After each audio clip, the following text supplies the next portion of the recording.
नमस्कार, मेरा नाम है अनीश कुमार और आप देख रहे हैं स्टडी दर्शन इंडिया का खास कार्यक्रम हमारा संविधान। दोस्तों, आज के वीडियो में हम बात करेंगे संविधान सभा की समितियों के बारे में। तो चलिए बिना देर किए शुरू करते हैं आज का वीडियो।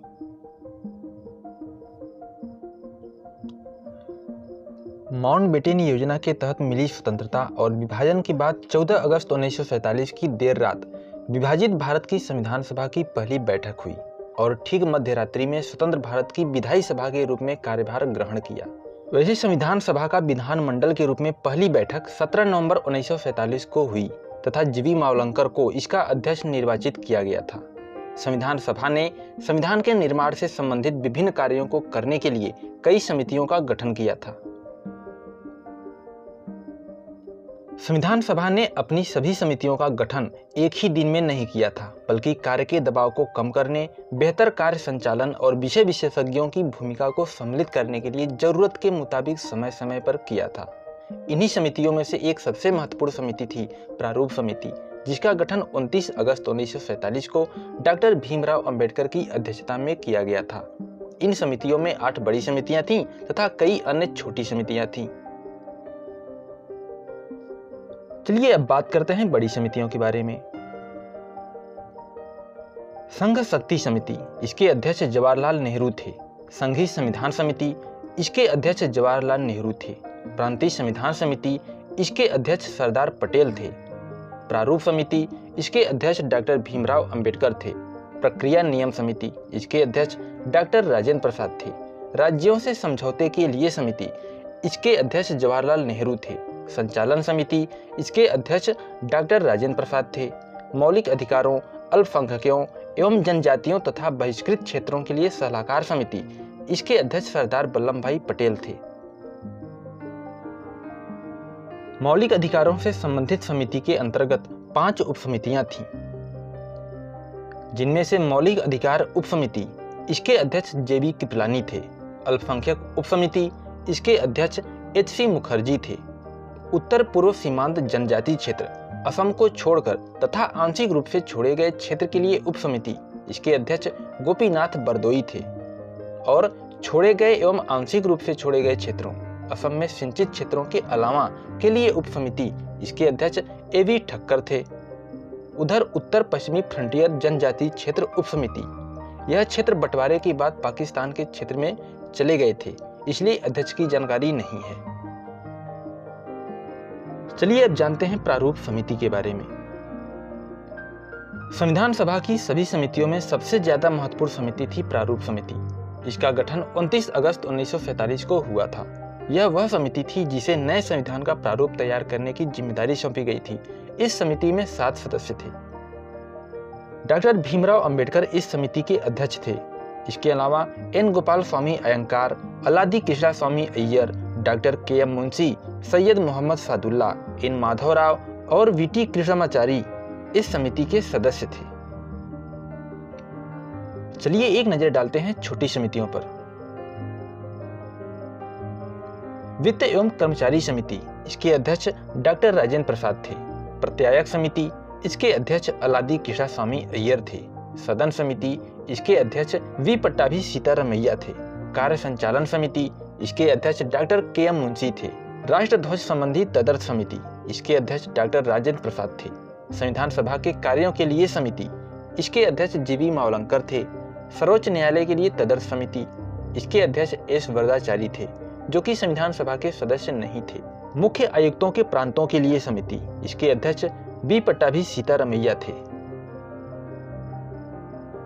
संघीय संविधान के वित्तीय प्रावधानों संबंधी समिति, इसके अध्यक्ष नलिनी रंजन सरकार थे, जो कि संविधान सभा के सदस्य नहीं थे। भाषाई प्रांत आयोग, इसके अध्यक्ष एस.के. डार थे, जो कि संविधान सभा के सदस्य नहीं थे। संविधान के प्रारूप की जांच के लिए विशेष समिति, इसके अध्यक्ष जवाहरलाल नेहरू थे। प्रेस दीर्घा समिति, इसके अध्यक्ष उषानाथ सेन थे।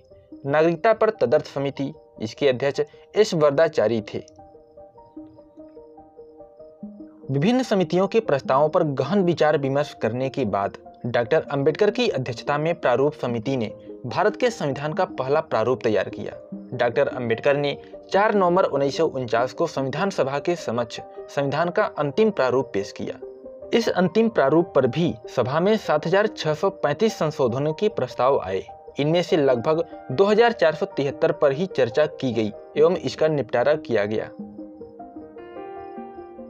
14 नवंबर 1949 को डॉक्टर भीमराव अंबेडकर ने the constitution as settled by the assembly we passed प्रस्ताव पेश किया। संविधान के प्रारूप पर पेश इस प्रस्ताव को 26 नवंबर 1949 को पारित घोषित कर दिया गया। डॉक्टर भीमराव अंबेडकर को संविधान के पिता यानी आधुनिक मैन की संज्ञा दी जाती है। संविधान सभा में डॉक्टर भीमराव अंबेडकर का निर्वाचन मुंबई से हुआ था। इसके पहले बंगाल प्रेसिडेंसी से भी चुने गए थे, परंतु विभाजन के समय वह क्षेत्र पाकिस्तान के अधीन हो जाने से इन्हें पुनः मुंबई से चुना गया। चलिए एक नजर डालते हैं संविधान की प्रस्तावना पर।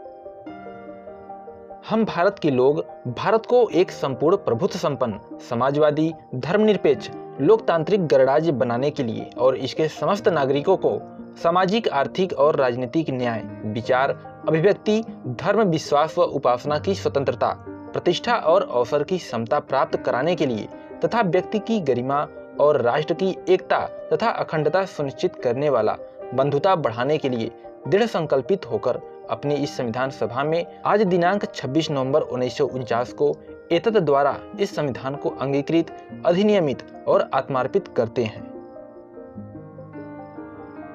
संविधान सभा की प्रस्तावना में उल्लिखित अपनी इस संविधान सभा में आज दिनांक 26 नवंबर 1949 को एतद द्वारा इस संविधान को अंगीकृत, अधिनियमित और आत्मार्पित करते हैं। इसका मतलब यह है कि 26 नवंबर 1949 को भारत के लोगों ने सभा में संविधान को अपनाया, लागू किया व स्वयं को संविधान सौंपा। 26 नवंबर 1949 को अपनाए गए इस संविधान में एक प्रस्तावना, 395 अनुच्छेद, 22 भाग और 8 अनुसूचियां थीं। वर्तमान में इस संविधान में एक प्रस्तावना, 465 अनुच्छेद, 25 भाग और 12 अनुसूचियां हैं। 26 नवंबर 1949 को संविधान के कुछ प्रावधान स्वतः ही लागू हो गए थे, जैसे नागरिकता से संबंधित अनुच्छेद 5, 6, 7, 8 और 9, राष्ट्रपति द्वारा शपथ प्रतिज्ञान अनुच्छेद 60, चुनाव से संबंधित अनुच्छेद 324, महत्वपूर्ण संवैधानिक पदों की परिभाषाएं अनुच्छेद 366, अनुच्छेद 372 के तहत संविधान के किसी भी प्रावधान में राष्ट्रपति द्वारा बदलाव के लिए जारी अधिसूचना की व्याख्या अनुच्छेद 367, प्रांतीय संसद एवं उसके अध्यक्ष एवं उपाध्यक्ष से संबंधित प्रावधान अनुच्छेद 379 जो कि अभी निरस्त हो गया है,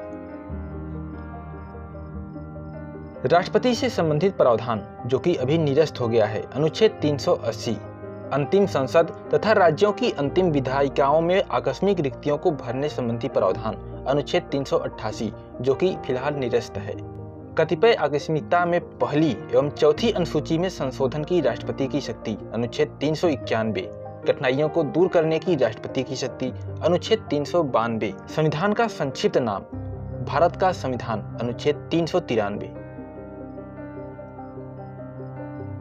इसके बाद 24 जनवरी 1950 को संविधान सभा के 299 सदस्यों में से 284 सदस्यों ने वास्तविक रूप से संविधान पर हस्ताक्षर किए। जिस दिन संविधान पर हस्ताक्षर किए जा रहे थे, बाहर हल्की हल्की बारिश हो रही थी। इस संकेत को शुभ शगुन माना गया। संविधान के शेष प्रावधान 26 जनवरी 1950 को लागू हुए। इस दिन को संविधान की शुरुआत के दिन के रूप में देखा जाता है और इस दिन को गणतंत्र दिवस के रूप में मनाया जाता है।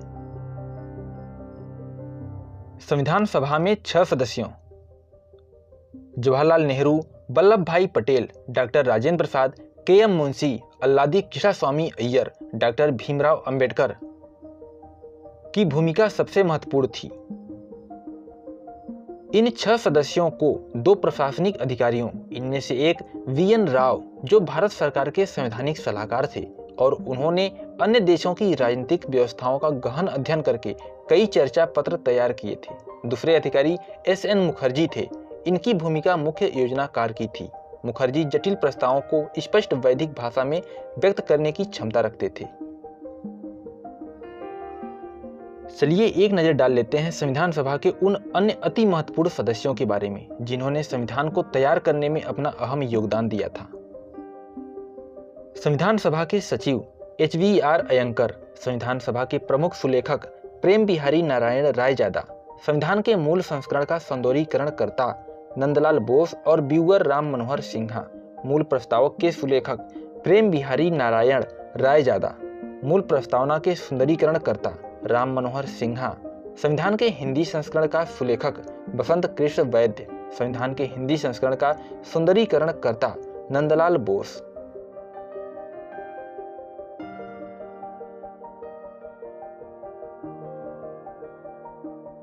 इस वीडियो में इतना ही। मिलते हैं अगले वीडियो में, तब तक के लिए नमस्कार।